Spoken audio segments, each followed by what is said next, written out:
Un atento y cordial saludo, amigos y amigas de Voz Andina Internacional.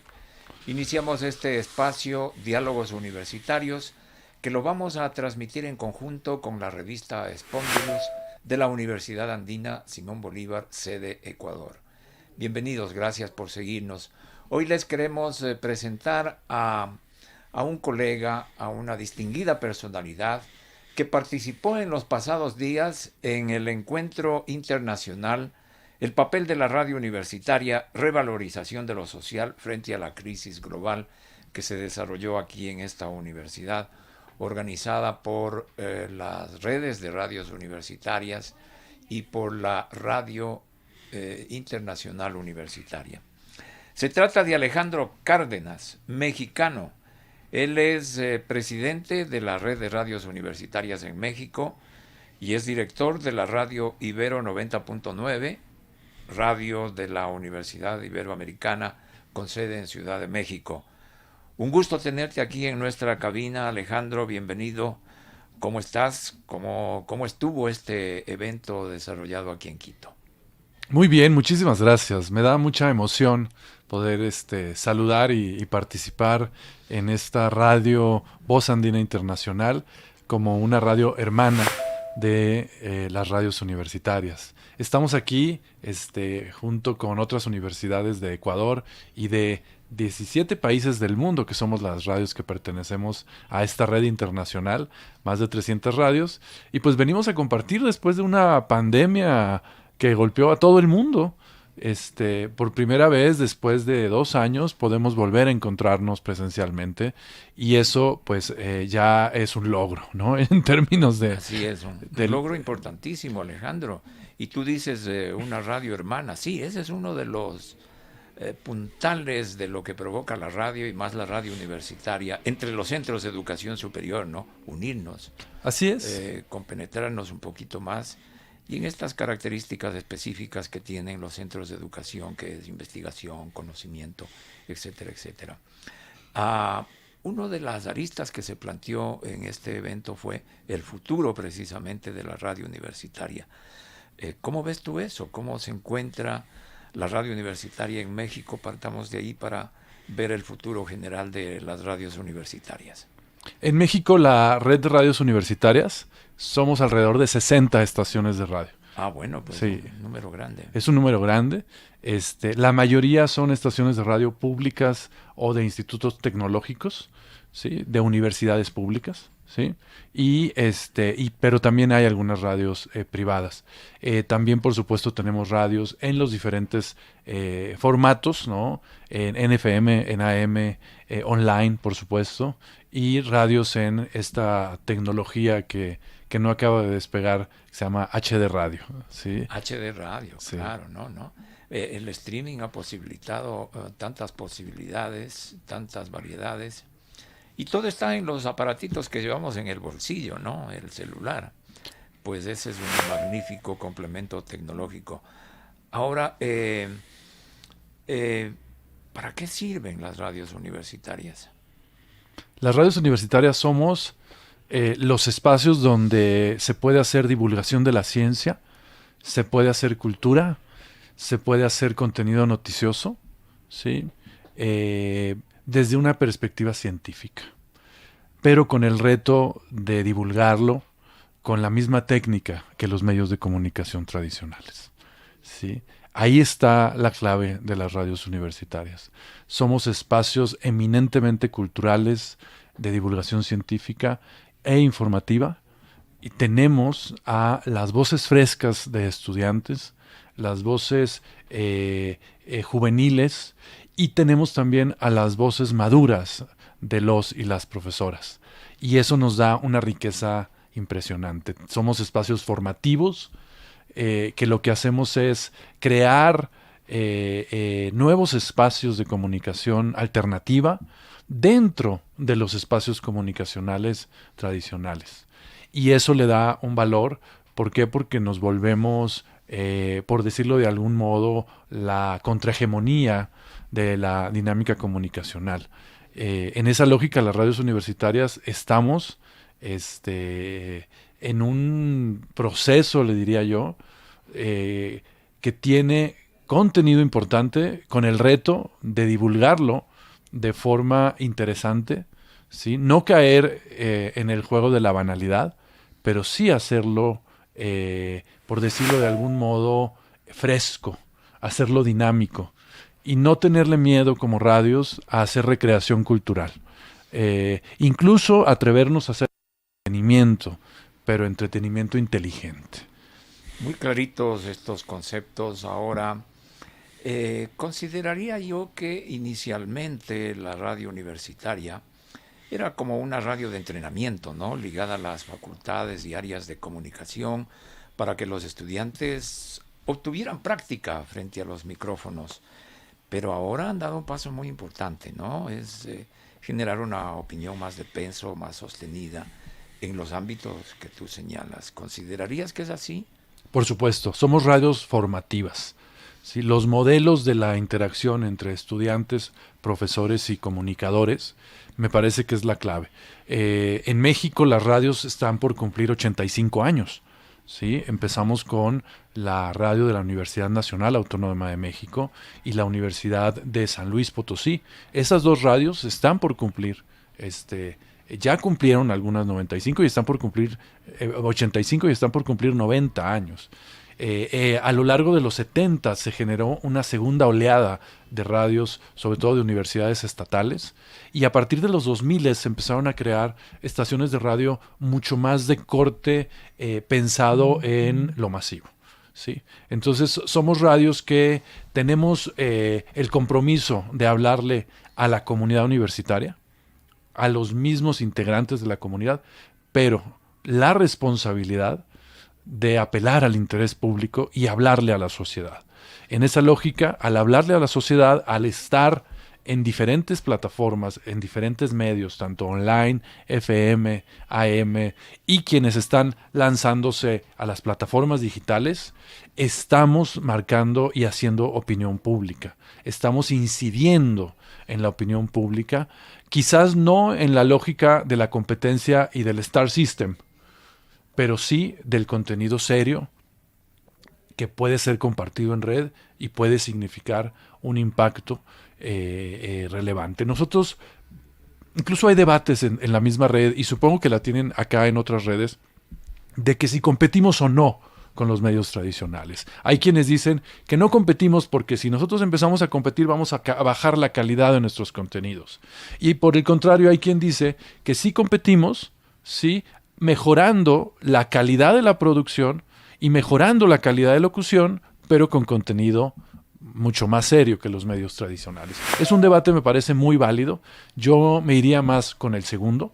Es decir, sí competimos. Primero competimos, ¿sí?, contra nosotros mismas, contra las mismas radios públicas, con las radios sociales, con las radios comunitarias, que nosotros mismos podemos mejorar y apoyarnos entre nosotros. Es una competencia sana.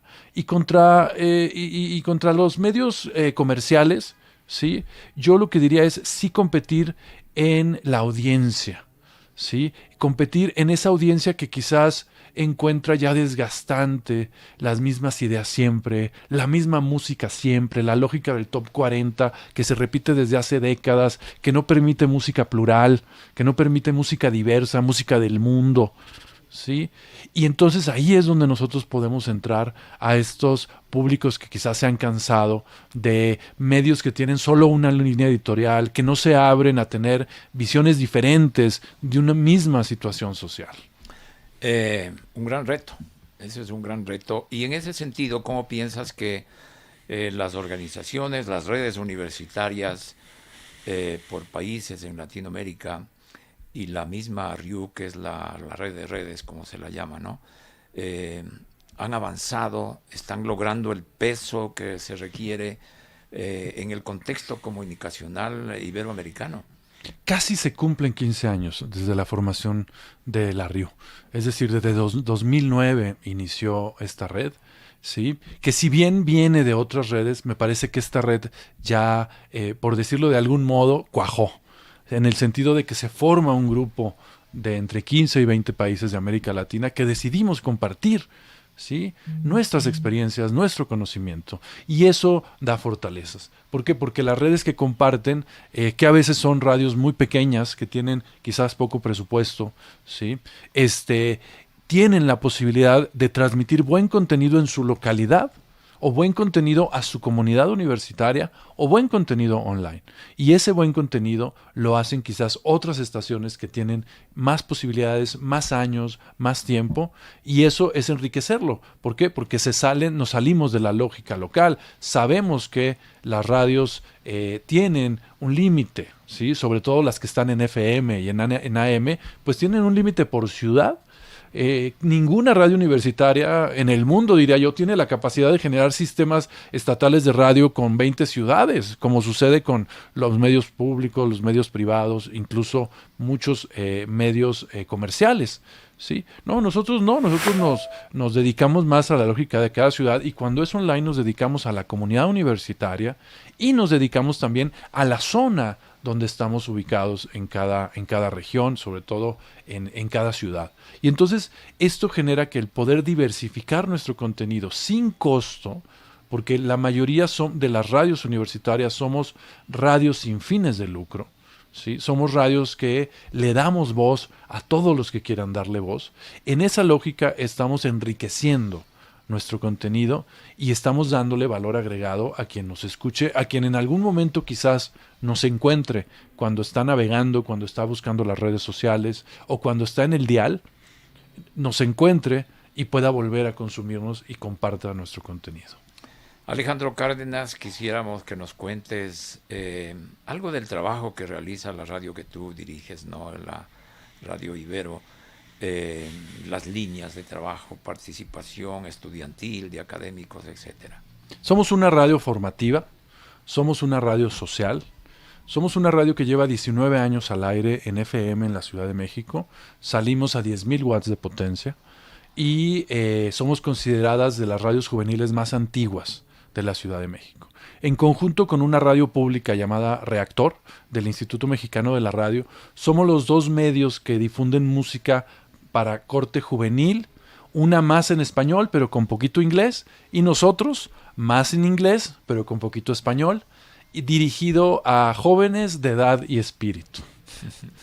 Muy bien. Y en esa lógica la estación combina de forma muy interesante el contenido hablado con el contenido musical, sobre todo informativo y cultural. Es una radio musical, ¿sí? Y en esa lógica hay una cercanía con muchas bandas, damos espacios a proyectos emergentes musicales de todo tipo, ¿sí? Damos espacio a proyectos culturales de todo tipo. Somos una radio que funciona no solo con estudiantes, sino a través de un voluntariado externo. Y esa base tiene su influencia en las radios comunitarias. La Universidad Iberoamericana es una universidad de inspiración cristiana, de la Compañía de Jesús, y ellos fundaron algunas radios comunitarias hace ya más de 60 años, como son Radio Guayacocotla y Radio Teocelo, y en la base de Ibero 90.9 tiene algunos de los valores iniciales. ¿Cómo qué? Como contribuir a los valores democráticos de la sociedad. ¿Qué más? Ser un complemento de la radio comercial. Por eso yo digo que sí competimos y no competimos. Nosotros no queremos cuestionar y decir que la radio comercial es muy mala, el Star System, los que gritan, los que ponen risas falsas. Nosotros los respetamos, pero nosotros lo tratamos de hacer diferente y nos basamos en el modelo europeo, ¿sí?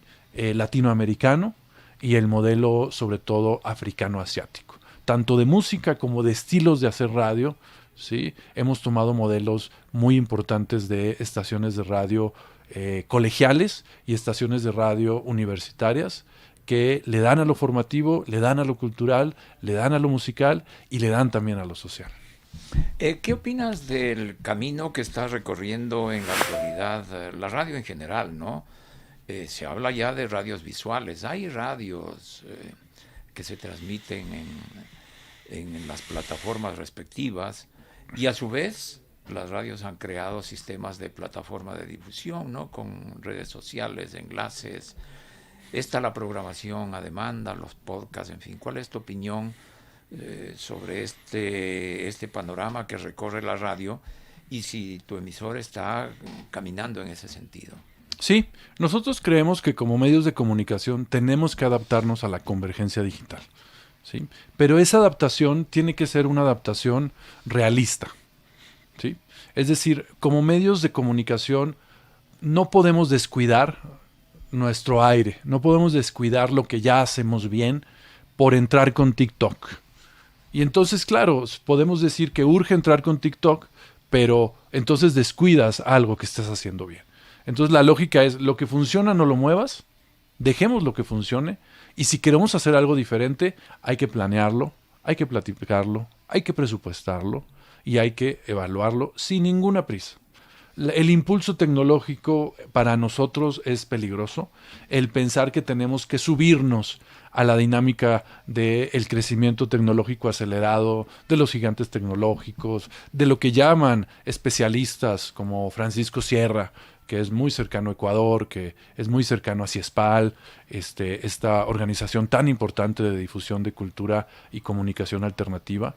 Y en la realidad es, nosotros como medios nos hemos adaptado a la convergencia. Nosotros ya difundimos todo nuestro contenido en plataformas digitales, ¿sí? Ya lo subimos, algunos fragmentos, pero eso no significa que vamos a descuidarlo. Y creo yo que el formato es el sonido y se mueve en diferentes plataformas. Pero sí hay un punto importante que decir, que ya hay tecnología para instalar chips de FM en los teléfonos celulares. Y ya se utiliza en muchos teléfonos celulares, sobre todo los teléfonos Android, sobre todo esos, ahí que son la gran mayoría de los teléfonos que se mueven en el otro monopolio de Google, ¿no?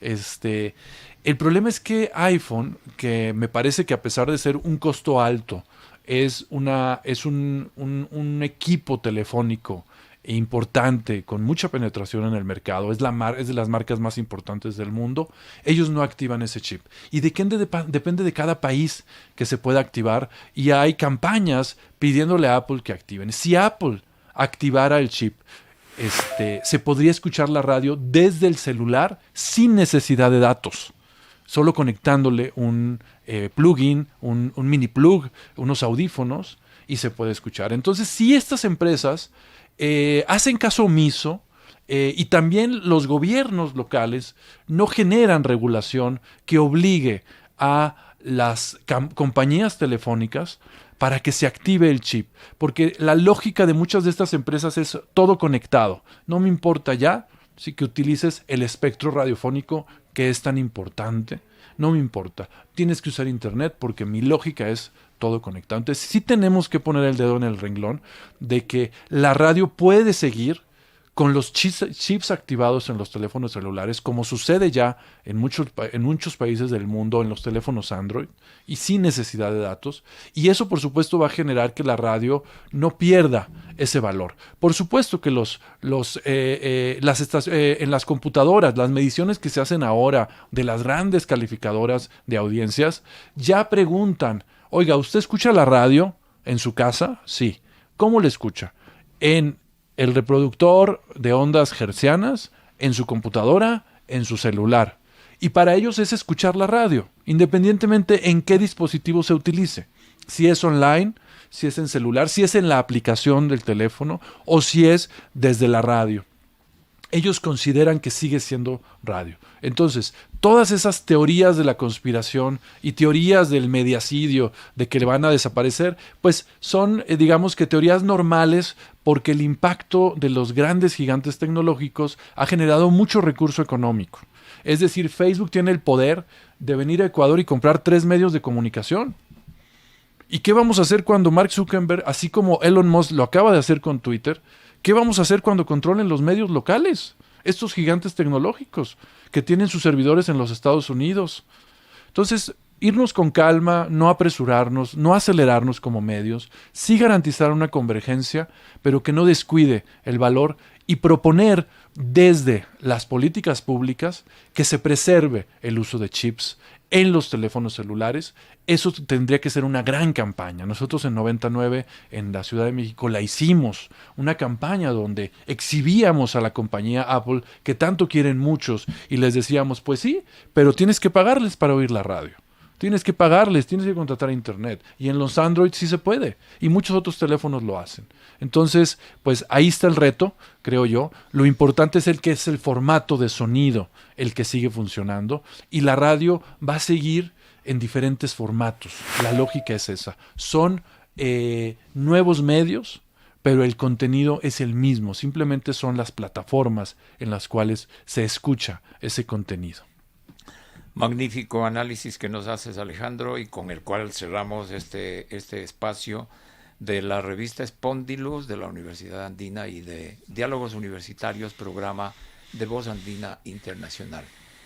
Una despedida. Por supuesto, es un Vuelve honor. Pronto, ¿eh? Por supuesto que sí. Cuando quieran compartimos. Es un honor poder estar en esta universidad que es tan importante para la historia de América Latina.